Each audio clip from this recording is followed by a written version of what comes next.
Bonjour. Je me présente, je suis Alélie Clarisse, étudiante en prépa 2 et membre du club de journalisme. Et aujourd'hui, nous allons parler des élections au BCE. Je peux vous poser certaines questions. Ok, sans souci Clarisse. Moi c'est M. Benoît, le responsable administratif et financier de l'ESIC. Quel rôle l'administration joue-t-elle dans l'organisation et le suivi des activités du BCE? Bon, le bureau des étudiants, c'est un organe pour les étudiants et c'est comme une institution qui défend l'intérêt des étudiants vis-à-vis de l'administration de l'école, et c'est un bureau qui est élu par les étudiants eux-mêmes et qui choisissent leurs camarades qui sont prêts à défendre leur cause, parce que ça demande un peu de sacrifice. Et nous, au niveau de l'administration, on est juste là pour les accompagner. On ne s'interfère pas dans leur prise de décision. Ils prennent des initiatives, mais ils se rapprochent de l'administration pour nous expliquer.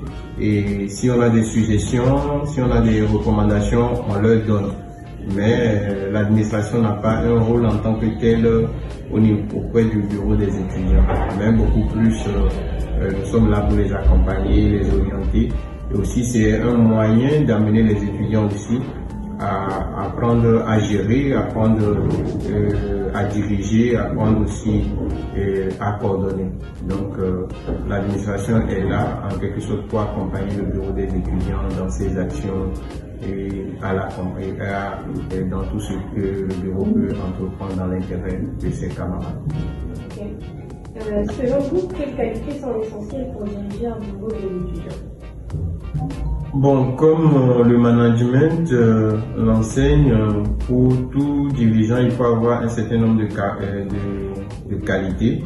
Je vais vous en citer quelques-uns qui n'est pas exhaustif. Il faut que le prochain bureau qui sera mis sur pied par les étudiants, il faut que ceux qui sont appelés à diriger ce bureau soient d'une tempérance à pouvoir mieux défendre l'intérêt de leurs camarades, à pouvoir mieux supporter les caprices de certains de leurs camarades. Et autre chose importante, tout bon leader doit avoir certains charismes pour pouvoir amener tout le monde, viser l'intérêt général et non l'intérêt personnel, et aussi avoir la capacité diplomatique pour pouvoir négocier les bonnes choses. Il faut avoir cette diplomatie, cette capacité diplomatique pour pouvoir mieux défendre et avoir la tempérance nécessaire, et aussi être quelqu'un qui doit être véridique, de savoir dire ce qui est vrai et de savoir dénicher ce qui est bon du faux. Je crois que c'est les qualités essentielles qu'on peut attendre de ce bureau, et aussi avoir en quelque sorte cette capacité de sacrifice, parce que c'est du bénévolat. Ils ne sont pas rémunérés, ils n'ont pas d'avantage, et pour défendre ses camarades, il faut avoir cette sens de sacrifice pour pouvoir être un bon responsable pour ses camarades. Je crois que c'est ce que je peux dire pour ça. D'accord. Dernière question avant de se quitter. Quel conseil donnerez-vous aux candidats pour qu'ils réussissent dans leur future responsabilité?